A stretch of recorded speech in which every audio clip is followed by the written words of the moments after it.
మీరు ఇంతకుముందు ఎవరన్నా ప్రేమించారా? ఏదో ప్రేమ ప్రేమించాను. ఏమైంది మరి? విఫలం కాలా? మీరు నమ్ముతారా? ఆ అమ్మాయి నన్ను మనస్ఫూర్తిగా అభిమానించింది, నేను మనస్ఫూర్తిగా అభిమానించాను. అయితే ఏంటంటే సార్ ఒక రోజు ఆ అమ్మాయి ఇంటికి వెళ్ళాను. ఆ పేరెంట్స్ నన్ను పరిచయం చేయడానికి తొరా డబ్బునోడు, బాగా డబ్బునోడు. మొత్తం అట్మాస్ఫియర్ ఎంతవరకు అమ్మాయి ఇంటికి వెళ్ళలేదండి. మొత్తం అట్మాస్ఫియర్ చూసా.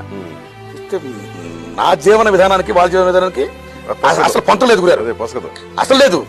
అప్పుడు నేను అక్కడి నుంచి థ్యాంక్స్ చెప్పి దండం పెట్టి చూసాను. నా ప్లాట్ఫారం బతుకు ఈ అమ్మాయి స్టార్ట్ ఆఫ్ లైఫ్. ఈ అమ్మాయి పేదమ్మాయి ఎవరిని చేసుకున్నా ఇది నా భార్యకి నేను న్యాయం చేయాలి. ఆమె నేను ప్లాట్ఫారం నాట్లా పెట్టకూడదు. I ambitions to become an actor. ఎప్పుడు దానికి గ్యారెంటీ లేదు. సంవత్సరం పడుతూ 10 ఏళ్ళు పడుతూ 50 ఏళ్ళు పడుతూ.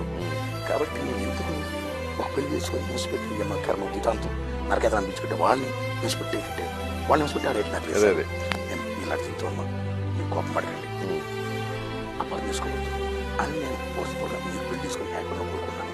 నేను మర్డర్ సరిపోతున్నాను, నేను యాక్టర్ అవ్వాలి మాత్రం విషయం. మళ్ళీ ఇంకోలా మాట్లాడుకోవద్దు. మీరు మాట్లాడినా మీరు నాకు లెటర్ రాసినా కనీసం అప్పుడు ఉత్తరాలు గురించి సమస్య లేదు, నేను నచ్చాను, మీరు పెళ్లి తీసుకుని ఆనందం ఉండి అని అనేసి వచ్చి అక్కడ చాలా నిద్ర జరుగుతుంది. ఆవిడ పాపం ఏడిచింది, నేను ఏడిచా. బాధ ఆ సైడ్ బాధ పాపం. ఇంకా అక్కడి నుంచి అబ్బాయి చెప్పేశాను కదా, మళ్ళీ లెటర్ రాసుకున్నా పలకరించినా అది పెరుగుద్ది. అమ్మాయి పెళ్లి చేసుకుని ఎక్కడో హ్యాపీగా ఉంటుంది. ఇప్పుడు నేను వెళ్ళి మనం చూడాలనిపిస్తుంది. చూసాను కూడా మళ్ళీ బాధ పెట్టడం, ఎందుకంటే చూడను కూడా చూడాల.